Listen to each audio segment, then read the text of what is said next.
প্রথম অধিবেশনের দ্বিতীয় দিনের কার্যক্রম চলছে। জাতীয় সংসদ ভবন থেকে সে খবর জানাতে আমাদের সাথে যুক্ত আছেন নাজমুস সাকিব।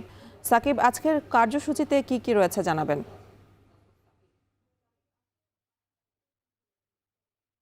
কিন্তু প্রথম অধিবেশনের যে দ্বিতীয় দিন সেটা কিন্তু ঠিক 11টার পর আসলে সংসদ অধিবেশন বসেছে এবং বলা চলে যে প্রায় 1 ঘন্টা কিন্তু পার হয়ে গিয়েছে। সেখানে আসলে দেখা যাচ্ছে যেটা যে গুরুত্বপূর্ণ প্রশ্নগুলো রয়েছে, জনগুরুত্বপূর্ণ সেসব বিষয়ে কিন্তু আলোচনা এখনো চলছে। আমরা সকাল 11টার পরই আসলে দেখেছি যে মূলত প্রাথমিক গণশিক্ষা যে কার্যক্রম সেটা নিয়ে আসলে আলোচনা এখনো চলছে।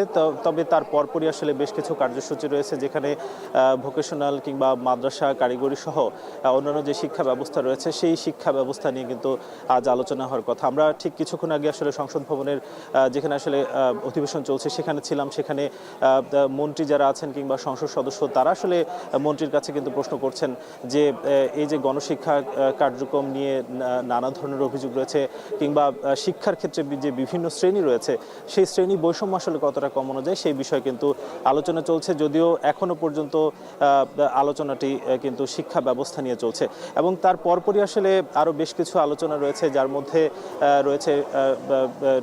যার মধ্যে আসলে সমাজ কল্যাণের একটি বিষয়গুলো রয়েছে। এছাড়া নানা ধরনের প্রশ্ন কিন্তু আজকে করবেন এবং এছাড়াও কিন্তু আজকে রাষ্ট্রপতির ভাষণ, যেই গত 12 তারিখ হলো প্রথম অধিবেশনের প্রথম দিনে, সেই ভাষণের ওপর ধন্যবাদ জ্ঞাপন থেকে শুরু করে নানা ধরনের বিশ্লেষণ, নানা ধরনের আলোচনা কিন্তু হওয়ার কথা, যেখানে বলা যায় যে আজকে ঠিক অধিবেশনের যেই শেষ ভাগ, অর্থাৎ দ্বিতীয় দিনের যে শেষ ভাগ, সেখানে কিন্তু আলোচনা চলবে এবং সেখানে কিন্তু আজকে সকাল নাগাদই জামাতের পক্ষ থেকে বলা হয়েছে তারাও কিন্তু সেই আলোচনায় অংশ নেবেন বলে জানা যাচ্ছে। সব মিলিয়ে বলা যায় যে আজকে প্রথম অধিবেশনের যে দ্বিতীয় দিন সেখানে বেশ গুরুত্বপূর্ণ বিষয়াদি কিন্তু রয়েছে।